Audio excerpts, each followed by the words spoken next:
दोस्तों, आज हम बात करेंगे rich dad poor dad book के बारे में।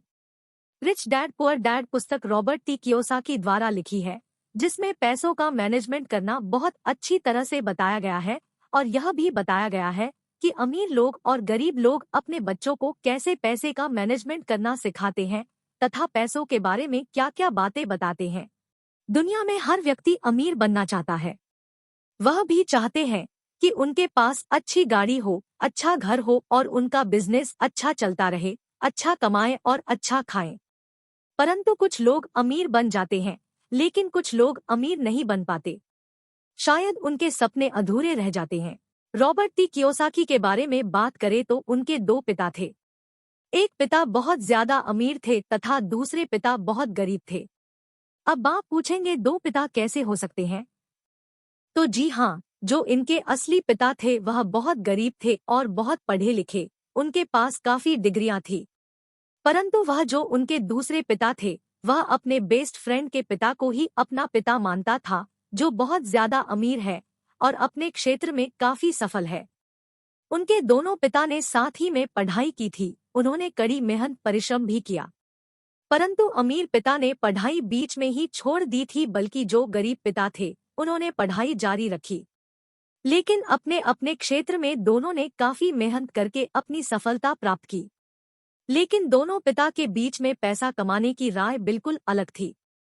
आइए जानते हैं दोनों पिता के बीच पैसों के मामले में क्या राय थी विस्तार से। सकारात्मक सोच।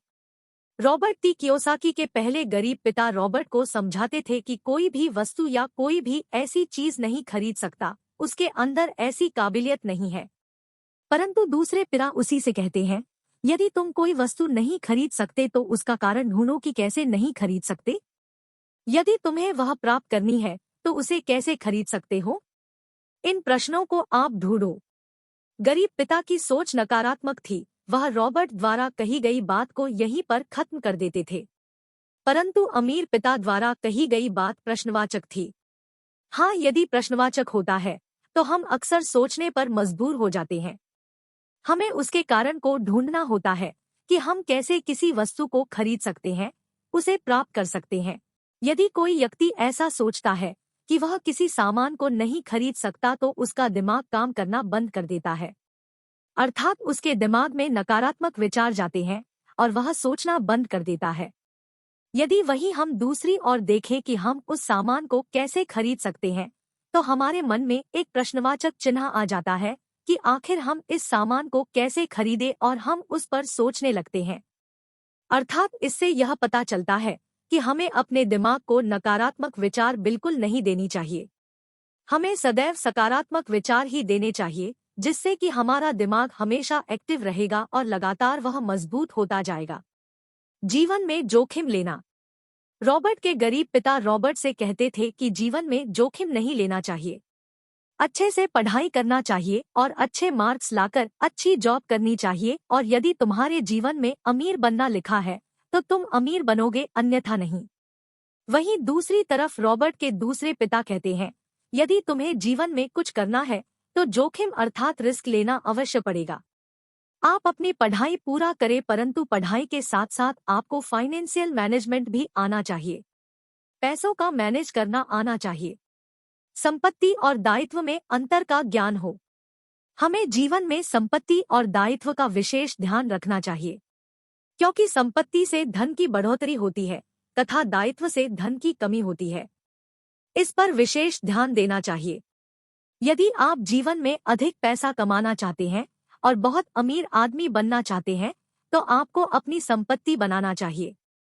जैसे जमीन खरीदना चाहिए, सोना व आभूषण बनवाने चाहिए, और यदि आप यह सब नहीं करते और आप लोन लेते हैं, गाड़ी लोन पर लेते हैं, घर लोन करवाते हैं, तो आप जीवन में कभी अमीर नहीं बन पाएंगे, आप गरीब ही रहेंगे। 1/4% हिस्सा अपने लिए रखें। रॉबर्ट के दूसरे पिता कहते हैं कि यदि तुम काम करते हो तो तुम्हें उसका 1/4% अपने लिए रखना चाहिए, जिससे कि तुम्हारी आय प्राप्त हो सके तथा उसे खुद को इम्प्रूवमेंट करने में लगाना चाहिए। गलतियों से सीख लें। रॉबर्ट के दोनों पिता ने रॉबर्ट को बचपन में ही बताया कि यदि तुम कोई गलती करते हो तो उस गलती को दोहराना मत, उस गलती से तुम सीख लेना और उस गलती को दोबारा ना करने की इच्छा रखना, जिससे कि तुम जीवन में आगे बढ़ सकोगे और एक उच्च मुकाम को हासिल कर सकोगे। पैसे के लिए काम करना। रॉबर्ट के पहले पिता का कहना था कि हमें पैसों के पीछे नहीं भागना चाहिए, हमें पैसों के लिए काम नहीं करना चाहिए, हमें काबिल होने के लिए काम करना चाहिए। बल्कि दूसरे अमीर पिता का कहना था कि हमें हमेशा पैसों के लिए ही काम करना चाहिए, हमें पैसे कमाने के नए नए तरीके ढूंढना चाहिए। मौके की पहचान करना। सभी को अमीर बनना है, परंतु वह अच्छे मौके की तलाश करते हैं, लेकिन अच्छा मौका बताकर नहीं आता। हमें अच्छे मौके की पहचान करनी होती है। जिसने अच्छे मौके की पहचान कर ली, वह जीवन में आगे बढ़ गया। चलिए इसे एक उदाहरण से समझते हैं।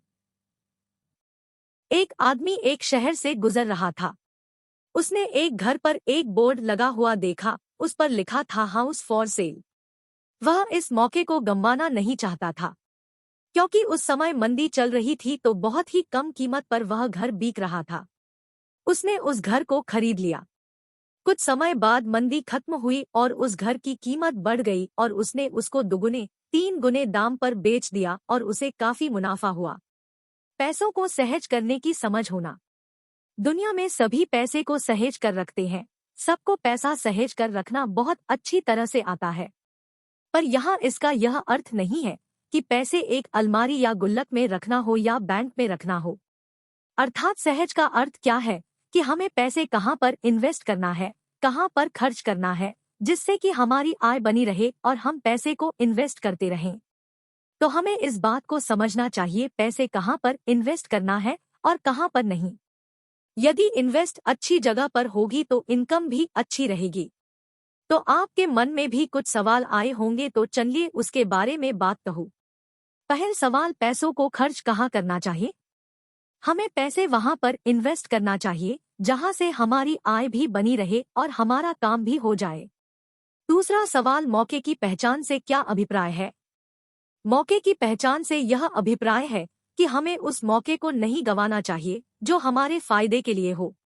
तीसरा सवाल, जीवन में किन चीजों के पीछे भागना चाहिए? यदि जीवन में हम अमीर बनना चाहते हैं तो हमें पैसे कमाने के नए नए तरीके ढूंढना चाहिए।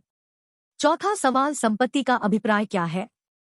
संपत्ति का अभिप्राय यह है कि हमें जीवन में पैसे को उन संपत्ति को बनाने में लगाना चाहिए जिनको बेचने पर उतना ही या उससे अधिक धन प्राप्त हो सके। पांचवा सवाल, सकारात्मक सोच का क्या प्रभाव होता है? यदि हम किसी कार्य को सकारात्मक विचार से नहीं करते हैं तो यकीनन वह कार्य असफल हो जाएगा, और यदि सकारात्मक रहा तो बिगड़ा कार्य भी सफल हो जाएगा। यहाँ पर मैंने संक्षिप्त में रिच डैड पुअर डैड पुस्तक के बारे में बताया है। उम्मीद करता हूँ आपको यह वीडियो पसंद आया होगा। इसे आगे शेयर जरूर करें। आपको यह वीडियो कैसा लगा हमें कमेंट बॉक्स में जरूर बताएं। धन्यवाद। तो आपने अभी तक हमारा चैनल सब्सक्राइब नहीं किया है तो जरूर करें।